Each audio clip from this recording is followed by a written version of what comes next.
Pernah nggak sih Anda ngerasa ada yang nggak sinkron gitu antara apa yang Anda yakini sebagai hal yang benar sama tindakan yang akhirnya Anda ambil? Nah, selamat datang di pembahasan kita tentang buku Retaknya Cermin Moral, karya Dandi Kriswandi. Hari ini kita bakal coba bedah bareng-bareng kenapa ya integritas itu rasanya rapuh banget di zaman sekarang dan gimana caranya kita bisa mulai memperbaikinya.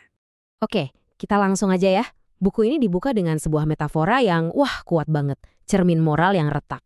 Ini tuh bukan cuma soal skandal-skandal besar yang kita lihat di berita loh, tapi lebih ke perasaan janggal yang mungkin kita semua pernah rasain. Sebuah keretakan antara nilai-nilai luhur yang kita pegang sama kelakuan kita sehari-hari. Konflik batin yang seringnya terjadi justru di ruang paling sunyi di dalam diri kita sendiri. Tapi, sebelum kita ngomongin retakannya lebih jauh, kita perlu paham dulu dong, cermin yang utuh dan jernih itu sebetulnya kayak gimana sih? Apa itu hakikat dari integritas sejati? Nah, ini dia kuncinya. Kata integritas itu asalnya dari kata Latin yang artinya keutuhan. Jadi, ini bukan cuma soal jujur sama orang lain, tapi tentang menjadi pribadi yang utuh, yang nggak terpecah belah. Artinya, apa yang kita katakan, apa yang kita pikirkan, dan apa yang kita lakukan, itu semuanya nyambung, berada dalam satu garis lurus yang kokoh. Buku ini membaginya jadi 3 pilar utama. Pertama, jelas, kejujuran, transparan dalam bertindak. Kedua, konsistensi. Nah, ini krusial banget. Apakah kita orang yang sama saat ada yang ngeliatin dan saat kita lagi sendirian? Dan yang ketiga, keutuhan karakter, di mana setiap keputusan yang kita ambil itu benar-benar cerminan dari siapa diri kita yang sesungguhnya. Sekarang pertanyaannya jadi begini, kalau integritas itu sebegitu fundamentalnya, kenapa ya cermin moral kita semua, secara kolektif, rasanya kok retak banget di era modern ini? Apa aja sih tantangannya? Dan cara buku ini ngegambarinnya tuh brilian banget. Dilema kita sekarang itu jarang banget antara hitam dan putih, benar lawan salah.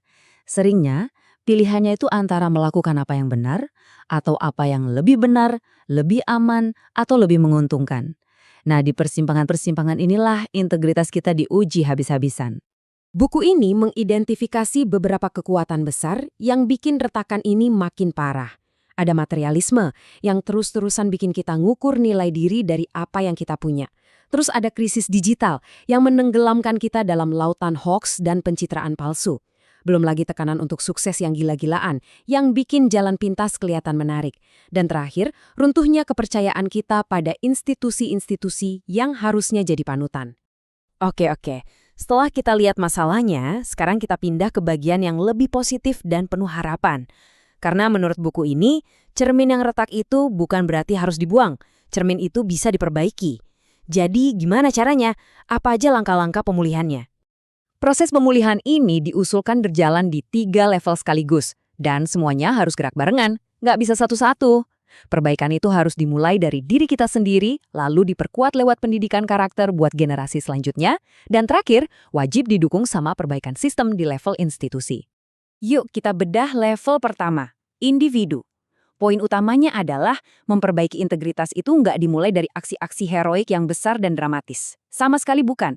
Justru ini dimulai dari keputusan-keputusan kecil yang kita ambil setiap hari, setiap jam. Jadi gimana mulainya? Pertama, latih kejujuran dari hal-hal yang kelihatannya sepele. Kedua, kita harus berani membangun prinsip kita sendiri. Nggak cuma ikut-ikutan arus tekanan sosial. Dan yang mungkin paling susah nih, kita harus menguasai seni untuk bilang enggak pada kompromi-kompromi kecil yang sedikit demi sedikit menggerus nilai-nilai kita. Lanjut ke level kedua, yaitu pendidikan. Integritas itu nggak bisa cuma diajarin sebagai teori di kelas. Nggak cukup. Ia harus ditanamkan lewat teladan, baik itu dari guru di sekolah atau orang tua di rumah. Ingat, generasi berikutnya itu nggak meniru apa yang kita bilang, tapi mereka meniru apa yang kita lakukan. Dan yang terakhir, di level institusi. Kuncinya cuma satu, membangun kembali kepercayaan yang udah hancur. Ini butuh reformasi sistemik yang serius. Hal-hal kayak transparansi total dan akuntabilitas yang tegas itu udah jadi harga mati supaya publik bisa percaya lagi. Jadi, kita sampai di kesimpulan pembahasan kita. Setelah kita paham hakikatnya, tantangannya, dan jalan pemulihannya, pertanyaannya sekarang, bagaimana kita bisa benar-benar merekatkan kembali cermin moral kita ini? Kutipan ini, menurut saya, merangkum semuanya dengan sangat indah. Integritas itu bukanlah sesuatu yang kita punya begitu saja.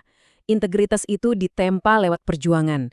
Ia adalah pilihan sadar yang kita buat lagi dan lagi dan lagi setiap hari.